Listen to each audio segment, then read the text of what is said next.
Читаем российскую газету от 29 августа 2017 года, номер 192.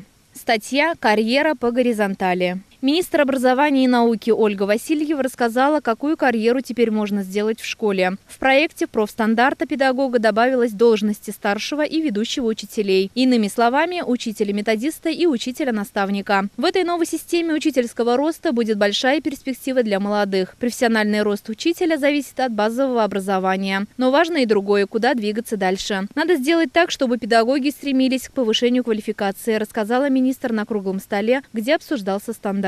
У учителя сегодня есть возможность продвинуться по службе, став завучем или директором школы. Но это административная работа. Присвоение категорий и званий зависит от стажа. Чем старше учитель, тем выше шансы стать заслуженным или почетным. Молодежь в эту карьерную лестницу не очень-то вписывается. При этом очень изменилась нагрузка на педагогов. В классе теперь могут быть ученики с инвалидностью, задержкой развития и другими особенностями. Кто-то может успешно работать с ними, кто-то пока нет. Учителям предлагается новая схема карьерного роста внутри профессии. Можно стать старшим или ведущим учителем. В проекте стандарта описывается, что требуется от обычного учителя, а что от старшего или ведущего. Например, если речь идет о проведении занятий, то рядовой педагог ведет уроки по единым разработанным планам или рабочим программам. Старший по вариативным программам, направленным на учет особых образовательных потребностей. А ведущий учитель может заниматься в самом сложном классе, где есть ученики, которым нужен индивидуальный подход и адаптированные программы. Если речь о контакте с родителями, то от обычного учителя требуется поддержка уважительного взаимодействия, от старшего создания условий для того, чтобы заинтересованные папы и мамы принимали активное участие в жизни класса, а от ведущего – активное партнерство с родителями. Многие учителя беспокоятся, что отменят знания и награды. Ничего этого не будет. Задача в том, чтобы поддержать молодых учителей. Новая система дает директору школы такую возможность, отметил директор школы под номером 109, руководитель ассоциации «Педагог 21 века» Евгений Ямбург. Самые сложные вопросы. Кто и по каким критериям будет оценивать педагогов? Многие вещи, которые мы придумали, надо проверять. Должна быть материальная поддержка новой системы оценки учителей. Нам не надо немедленного внедрения. Учителя, которые принимали участие в обсуждении стандарта, согласны. Важно четко понимать, как будет проходить оценка. Будет ли это экзамен для педагога? Не хочется, чтобы учителя все время готовились к экзаменам. Высказала мнение победитель всероссийского конкурса «Учитель года России 2015» Алла Волкова. Тем не менее, уже в сентябре некоторые учителя русского языка и математики будут готовиться к экзаменам. В России 13 регионов примут участие в тестировании, где проверят их знания. Пока исключительно добровольно. Итоги диагностики не будут учитываться при аттестации. Предполагается, что даже директор школы не должен знать, сколько баллов набрал учитель. Но если педагог получил очень высокий результат, то может заявить об этом на аттестации. А если итоги так себе, то директору школы сообщат: учителю надо помочь в таком-то направлении. Такие-то темы, разделы стоит освежить в памяти. Пока стандарт будет проходить апробацию. Статью подготовила Ирина Борисова. Специально для рубрики «Читаем газеты» Олеся Григорьева.